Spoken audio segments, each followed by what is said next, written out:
జమ్మూ కాశ్మీర్లో terror hunt కొనసాగుతుంది. ముష్కరులు ఎక్కడ నక్కి ఉన్నా తూటా వారి గుండెల్లోకి దూసుకెళ్లాల్సిందే. రోజుకో కొత్త ఆపరేషన్ చేపడుతున్న భద్రతా బలగాలు జమ్మూ అడవులను జల్లెడపడుతూ ఉన్నాయి. 100 రోజుల్లో దాదాపు 15 మందిని హతమార్చారు. ఈ లెక్క మరింత పెరుగుతుందని, ఉగ్రవేటలో తగ్గేదే లేదంటుంది భారత సైన్యం.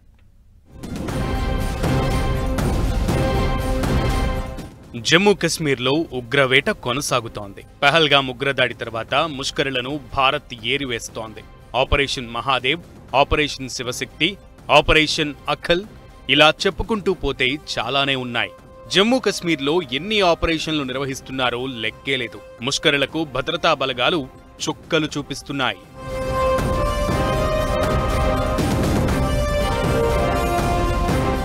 కుల్గామ్ జిల్లాలో నిర్వహించిన ఆపరేషన్ అఖల్లో 3 ఉగ్రవాదులు హతమయ్యారు. ఉగ్రవాదులు ఉన్నారనే సమాచారంతో అఖల్ అటవీ ప్రాంతంలో భద్రతా దళాలు కార్డన్ సెర్చ్ చేపట్టాయి. ఇరు వర్గాల మధ్య కొన్ని గంటల పాటు కాల్పులు జరిగాయి.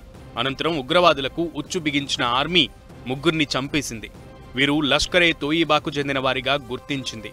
పహల్గామ్ ఉగ్రదాడితో సంబంధం కలిగి ఉన్నారని అధికారులు తెలిపారు. కశ్మీర్ కుప్వారాలో నియంత్రణ రేఖ సమీపంలో ఉగ్రవాదులు భద్రతా బలగాలకు మధ్య ఎదురు కాల్పులు జరిగాయి. 5 విదేశీ ఉగ్రవాదులను జవాన్లు హతమార్చారు. ఆ ప్రాంతంలో ముష్కరుల కోసం గాలింపు చర్యలు ఇంకా కొనసాగుతున్నాయి. ఇక శివశక్తి పేరుతో చేపట్టిన ఆపరేషన్లో 2 ఉగ్రవాదులు మృతి చెందారు.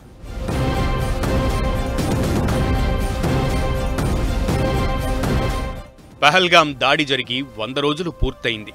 ఇప్పటి వరకు 15 మంది ఉగ్రవాదులను భద్రతా బలగాలు హతమార్చాయి. వారిలో 6 పాకిస్తానీ ఉగ్రవాదులు ఉన్నారు. మరికొందరికి కశ్మీర్లో జరిగిన ఉగ్రవాద దాడులతో సంబంధం ఉంది. మరోవైపు కొద్ది రోజుల క్రితం ఆపరేషన్ మహాదేవ్లో పహల్గామ్ ఘటనకు కారణమైన ఉగ్రవాదులను హతమార్చినట్లుగా భద్రతా బలగాలు తెలిపాయి. ప్రస్తుతం ఎన్ని ఆపరేషన్లు జరుగుతున్నాయో చెప్పడం కష్టమని, జమ్మూ కశ్మీర్లోని అన్ని యూనిట్లు ఉగ్రవాద వ్యతిరేక కార్యకలాపాల్లో పాల్గొంటున్నాయని తెలిపారు.